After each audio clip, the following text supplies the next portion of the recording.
Hello friends, আমার এই নতুন ব্লগে তোমাদের সকলকে জানাই ওয়েলকাম ওয়েলকাম ওয়েলকাম। ছেলের পরীক্ষা শেষ হলো এই কয়েকদিন আগে, আর তারপরে আমরা চলে এসেছি ঘুরু ঘুরু করতে। তো আমরা যাচ্ছি একটা জায়গা। ছেলের খুব ইচ্ছে ছিল লঞ্চে উঠবে, তাই আমরা বেছে নিলাম এই জায়গাটি, যদিও আমাদেরও ইচ্ছে ছিল। যাই হোক, তাই আমরা মায়াপুর যাচ্ছি। মায়াপুর যাওয়ার পথে এই লঞ্চে উঠেছি আমরা। অনেক দিন ধরে ছেলে বলছিল আমি লঞ্চে উঠবো লঞ্চে উঠবো। তো ওকে কিভাবে লঞ্চে ওঠাবো সেটাই ভাবছিলাম। তারপর ভাবলাম আমরা যখন ঘুরতে যাব ভাবছি, তখন সেখানেই তো তাকে আমরা লঞ্চে ওঠাতে পারবো।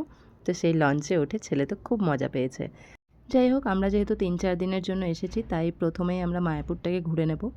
নবদ্বীপ ধামে যখন নামলাম, নামার পরে অনেক গাড়িওয়ালাদের, অনেক লোকজনের ওখানে কথা শুনলাম যে আমরা নাকি মায়াপুরের ভেতরে গিয়ে, মানে মন্দির এলাকাতে গিয়ে কোনো রকম কোনো জায়গা পাবো না থাকার জন্য।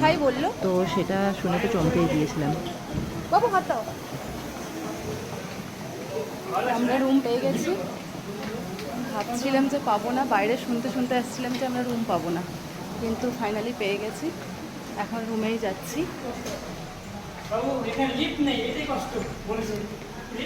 আমাদের লিফট দরকার নেই, হেঁটেই যাবো বাবু, তাই না?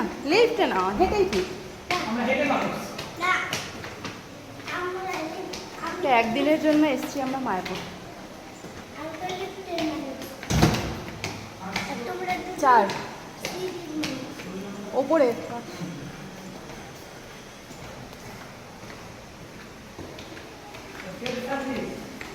হ্যাঁ,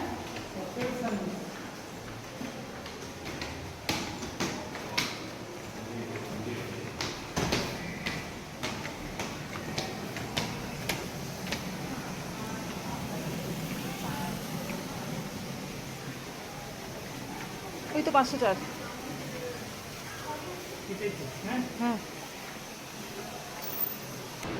হ্যাঁ আছে 1500 মধ্যে চলে গেল, ওই পাশে ছিল কিনা ওই চলে গেল, তখন 1500 ভালো রুম, অ্যাটাচ বাথরুম তো। সব একটু এই যে দুটো বেড আছে, দুটো বেডের সঙ্গে আরও বেড আছে সঙ্গে। এ দেখো, বেশ ভালো রুমটা, ভালো ভালো সত্যি। বাহ।